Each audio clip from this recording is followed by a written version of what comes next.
السلام عليكم ورحمة الله. الحمد لله والصلاة والسلام على رسول الله وبعد. Continuing on the chapter of باب في ذنب ذي الوجهين, chapter on the condemnation of being two-faced.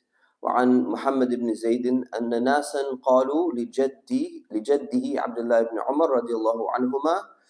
So Muhammad ibn Zayd, he said that people came and said to his grandfather, and his grandfather was Abdullah ibn Umar.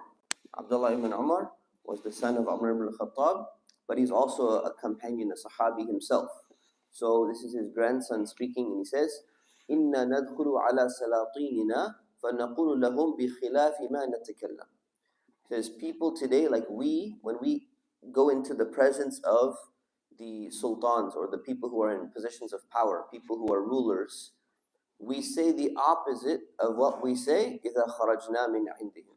So when we say something in front of them, then when we go outside, we say something completely different. And then when we go back in front of them, we're speaking something very different. Meaning, we're scared of our leaders. We don't speak the truth in front of them. We're afraid. قال, the Abdullah ibn Umar, he said, كنا نعد هذا نفاقا على عهد رسول الله صلى الله عليه وسلم. We used to consider this hypocrisy during the time of the Messenger of Allah sallallahu alaihi wasallam. Rawah al-Bukhari. This hadith is in Bukhari.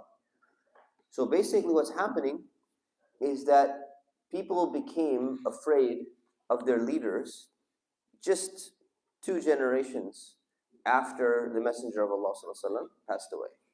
And the people obviously had changed. The generation of the Sahaba is very different. It's the best generation. But what happens is, one of the grandchildren is mentioning, saying, this is what we see, this is one of the things that we notice. People are afraid to speak in front of their leaders the reality of what's going on. So they'll talk, look what's going on, and this is happening. As soon as they get in front of one of their leaders or something, they're so scared they change around their story because they're afraid. So he wanted to mention this, and then he said, when Abdullah ibn Umar, who lived at the time of the Messenger of Allah, he said, he's basically saying something's wrong with you guys. Because in the time of the Messenger of Allah, we had very high standards for ourselves. And the standards that we set for ourselves was, if you were going to behave like this, it's nifaq, it's hypocrisy. Don't be afraid to speak the truth. If this is what it is, you tell them the same way that you're speaking outside. And again, this is actually, even during the era, this was about the era where the leaders had started to become corrupt. And again, keep in mind, the leaders becoming corrupt. Islam, the Muslim community has been through bad phases and good phases. There was a phase where you go into the court, and there was, even the Khalifa, the Sultan, they would have guards next to you. And if you said something that they didn't like, it's off with your head. There's many stories like that. Some of the scholars have gotten killed. One of the scholars, there's a story that he was about to say something, and he had his 2 students next to him. And he spoke to the Sultan very openly. And so what he did was, he realized the Sultan didn't like what he was saying. He said, out of respect for my 2 students, he was wearing, like a thobe, but like open garments. Out of respect for my 2 students, I folded my garments, my clothes, and my students themselves, they folded their garments and clothes because they thought they were about to kill his teacher, and he didn't want to get extra blood on their clothing.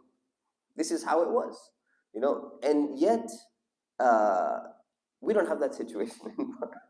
If you speak to your leaders, again, with respect, right? But you're not going to be killed. You're not going to be this. You're not going to be that. So sometimes it's important to speak the truth and not to be afraid. And what's the most thing that you're going to be afraid? They're going to scold you, or they're going to put you in prison, or what are they going to do, right? So the point is that the Sahaba had a very high standard for themselves, and what they didn't do is they wouldn't be two-faced. They wouldn't go and put on one face outside behind the leader's back and say, oh, they're doing this, and then as soon as you see them, oh, how you doing, buddy? Everything's great, everything's fine. This is not the way of a Muslim, and the standards that the Sahaba had this was considered an act of hypocrisy. So may Allah subhanahu wa ta'ala put the desire to see the truth and the desire to speak the truth in all of our hearts. آمين وصلى الله على سيدنا محمد وعلى آله وصحبه.